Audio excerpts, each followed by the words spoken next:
Oke, assalamualaikum warahmatullahi wabarakatuh.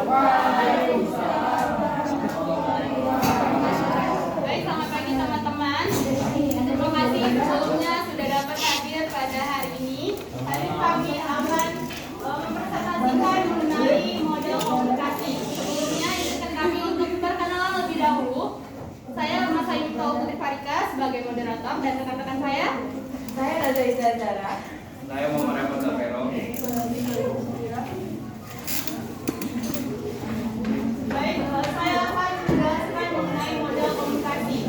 Jadi, model komunikasi merupakan representasi atau gambaran yang digunakan untuk menjelaskan dan menganalisis proses komunikasi. Model komunikasi terbagi menjadi beberapa bagian, yaitu model komunikasi linear, model komunikasi interpersonal, dan yang terakhir ada model komunikasi transaksional. Jadi, model komunikasi ini biasanya itu bergambar seperti bagan. Jadi ada struktur dan elemennya yang bisa dipakai di dalam komunikasi. Selanjutnya ada model komunikasi linear yang akan dijelaskan oleh Revan. Baiklah, terima kasih kepada moderator. Di sini saya akan menjelaskan model komunikasi linear. Model komunikasi linear adalah salah satu model komunikasi yang menggambarkan komunikasi sebagai proses satu arah, di mana pesan bergerak dari pengirim atau sender ke penerima read atau receiver melalui saluran tertentu. Salah satu contoh model komunikasi jenis ini adalah pengumuman di radio. Selanjutnya yaitu fungsi dan jenis yang akan dipresentasikan oleh Revan. Fungsi dan jenis. Model komunikasi linear berfungsi sebagai satu, penyampaian informasi, dua, menyederhanakan proses komunikasi, tiga, cocok untuk situasi formal. Jenis-jenis model komunikasi linear ada dua, di antara yang satu model Shannon-Weaver dan dua model Laswell. Baik, selanjutnya ada model komunikasi interaksional yang akan dijelaskan oleh Wawa. Model komunikasi interaksional menurut tahun 1997. Model komunikasi interaksional menggambarkan komunikasi sebagai sebuah proses partisipan komunikasi saling menentukan posisi sebagai pengirim pesan dan penerima pesan, serta menemukan fakta bersama dengan cara mengirim dan menerima pesan balik dalam konteks dan psikologis. Selanjutnya fungsi dan manfaat juga akan dijelaskan oleh Wawa. Model komunikasi interaksional berfungsi sebagai satu, menyampaikan informasi, yang kedua memecahkan masalah, ketiga memberikan hubungan emosional. Model komunikasi interaksional memiliki beberapa manfaat, yaitu yang pertama mengurangi kesalahpahaman, yang kedua menyelesaikan konflik, dan yang terakhir meningkatkan kerjasama. Selanjutnya ada model komunikasi transaksional yang akan dijelaskan oleh Hadika. Model komunikasi transaksional merupakan jenis model komunikasi yang dikembangkan oleh Bartlett pada tahun 1970. Pada model komunikasi transaksional terdapat pula keseimbangan kesinambungan, berarti pengiriman dan penerimaan pesan berlangsung dalam satu satuan waktu. Adapun ada konsep model komunikasi transaksional. Yang pertama adalah berkelanjutan, yang kedua kooperatif, yang ketiga proses pencarian makna yang menciptakan elemen verbal dan non-verbal, yang keempat menggabungkan konsep sosial, budaya, dan hubungan. Selanjutnya ada model komunikasi Shannon-Weaver yang akan dijelaskan oleh Revan. Baiklah, terima kasih kepada moderator. Di sini saya akan menjelaskan dari model komunikasi Shannon-Weaver. Model Shannon-Weaver dikenal juga sebagai mathematical model.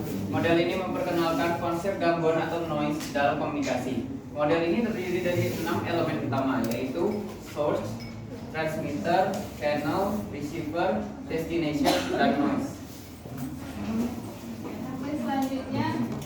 Selanjutnya saya akan menjelaskan mengenai model Scrum.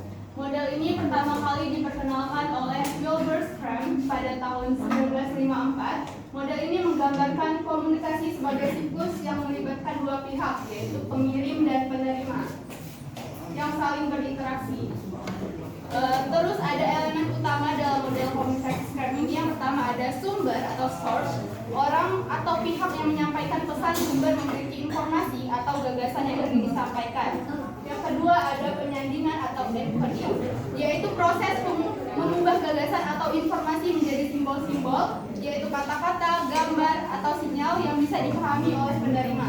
Yang ketiga ada pesan atau message, yaitu informasi, gagasan, atau perasaan yang dikirimkan oleh sumber kepada penerima. Yang keempat ada saluran atau channel, yaitu media atau jalur yang digunakan untuk menyampaikan pesan seperti suara, tulisan, gambar, atau media elektronik. Yang kelima ada penerima atau receiver, yaitu pihak yang menerima pesan dan bertugas untuk memahami atau menafsirkan pesan tersebut. Yang keenam ada penyandingan ulang, yaitu decoding yaitu proses mengartikan simbol-simbol yang diterima agar makna pesan bisa dipahami oleh penerima. Yang ketujuh ada umpan balik atau feedback, yaitu respon dari penerima yang dikirimkan kembali kepada sumber ini menunjukkan bahwa menerima sudah menerima dan memahami pesan atau memberikan tanggapan terhadap pesan tersebut. Dan yang terakhir yaitu bidang pengalaman atau field of experience, yaitu pengalaman, pengetahuan atau latar belakang dari kedua belah pihak, yaitu sumber dan penerima, yang mempengaruhi pemahaman pesan. Semakin besar kesamaan bidang pengalaman, semakin mudah juga pesan dipahami dengan benar. Selanjutnya ada model komunikasi Berlo yang akan dijelaskan oleh Wawa. Model komunikasi Berlo adalah sebuah framework berisikan 4 elemen, yaitu source, message, channel, dan receiver atau disingkat SMPR. Model komunikasi Berlo ini bersifat linear. Selanjutnya, model ini dikembangkan oleh David Berlo pada tahun 1960-an dan merupakan pengembangan dari model komunikasi secara Weaver. Selanjutnya ada karakteristik model komunikasi Berlo yang akan dijelaskan oleh Hasika. Adapun karakteristik model komunikasi Berlo pertama adalah fokus pada masalah yang yang kedua mempengaruhi komunikasinya untuk menangkap langsung. Yang ketiga adalah tidak ada konsep umpan balik. Yang keempat adalah komunikasinya berlangsung dan toleransi.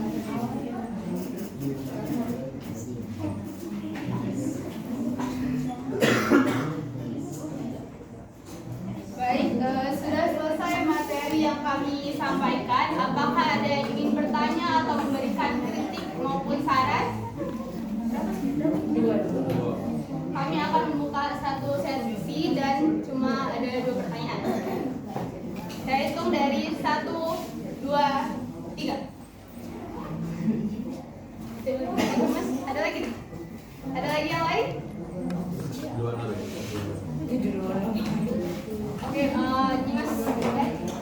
Baik, terima kasih moderator atas kesempatannya. Saya ingin bertanya dari ketiga model komunikasi yang menurut ahli tadi, sebutkan 3 perbedaan Model dari komunikasi tersebut. Dan dari ketiga model tersebut, model komunikasi mana yang paling sering kita gunakan di kehidupan sehari-hari? Terima kasih. Terima kasih atas pertanyaannya nih Mas. Mungkin boleh di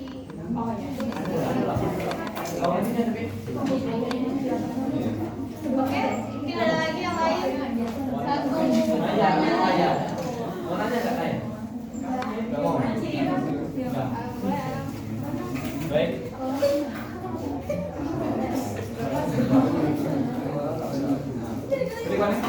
Baik, terima kasih moderator atas kesempatannya. Saya Rahmat Taufik Abdul Salam dari kelompok 7. 7, Pak. Oke. 7. Jadi saya ingin bertanya tentang model komunikasi. Boleh jelasin dong perbedaan model komunikasi beda negara? Oke, apakah akan mempengaruhi misalnya aku berjodoh dengan Dubai, anak bos terus cara komunikasi? Oke, aman? Lu, terima kasih. Terima kasih atas pertanyaannya.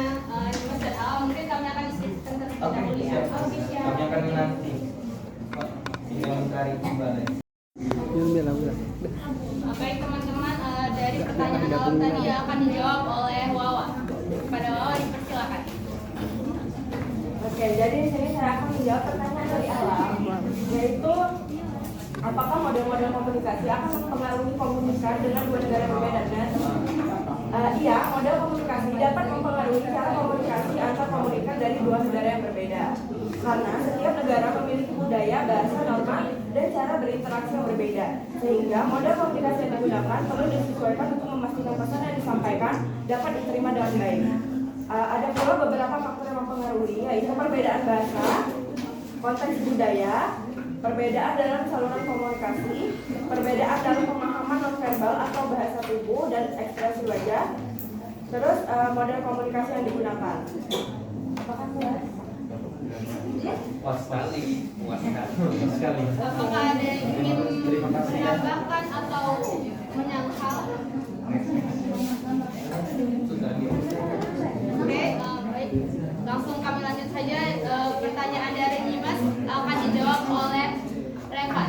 Pada Revan dipersilakan. Ini Mas, tadi pertanyaannya adalah dari ketiga model komunikasi menurut ahli tadi, sebutkan 3 perbedaan dari ketiga model komunikasi tersebut. Lalu komunikasi manakah yang digunakan dalam kehidupan sehari-hari? Yang pertama, kalau Dengeran aku bisa ya?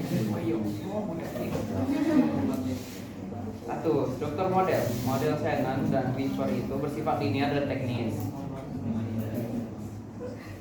Menekankan pengiriman pesan dari sumber ke penerima dengan gangguan noise di sepanjang saluran.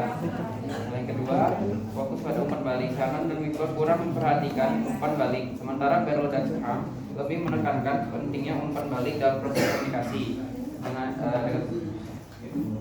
Dengan Schramm melihatnya sebagai interaksi dua arah. Tiga, pendekatan psikologis. Model Schramm mengintegrasikan aspek psikologis dalam sosial komunikasi, sedangkan Shannon Whisper lebih matematis dan Barrow lebih terstruktur dalam analisis elemen komunikasi. Kalau dalam kehidupan sehari-hari itu yang sering dipakai itu model Schramm, karena yang menekankan interaksi individual, lebih terstruktur. Kalau di kehidupan saya, model komunikasi itu digunakan kapan? Pas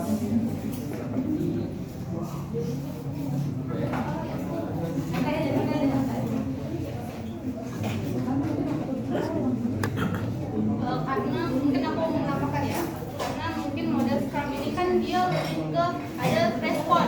Jadi kita kan dalam kehidupan sehari-hari pasti ngomong sama orang pasti butuh respon dari seorang tersebut kan. Nah, jadi model tersebut itu sering digunakan dalam kehidupan sehari-hari. Berarti dua di antaranya itu tidak ada respon balik ya dalam kegiatan komunikasinya. Kalau linear itu ya dia cuma mengarah ke nggak ada respon, tapi dia tidak mengharapkan respon, dia tuh cuma kayak ngasih informasi gitu. Boleh Ransa? Sebenarnya aku bukan kenapa banyak mungkin kayak meluruskan aja. Jadi kalau misalnya yang linear itu tuh dia hanya bertujuan untuk menyampaikan dan tidak mengharapkan feedback. Jadi dia hanya sebenarnya itu cuma mau didengerin dan dia tidak mengharapkan feedback, dan topik yang sudah dia bawa itu tuh dia tuh sudah tahu ke pasien dan ke ketetapannya gitu. Nah, tapi dia ingin menyampaikan informasi itu aja tanpa adanya balikan atau timbal balik ataupun kontra dari si teman komunikasinya ini. Oh, nambahin lagi contoh. Prinsip dosen. Oke. Mungkin dosen memiliki prinsip tegas yang tidak bisa diganggu oleh mahasiswa. Nah, mungkin salah satu contoh dari komunikasi ini. Yes. Terima kasih Alan dan Ransa. Jelas banget. Terima kasih. Oke, teman-teman, semoga penjelasan dari kami bisa dimengerti dan bisa diterapkan di dalam kehidupan kita sehari-hari. Jadi sekian presentasi dari kami. Saya akhiri. Wassalamualaikum warahmatullahi wabarakatuh.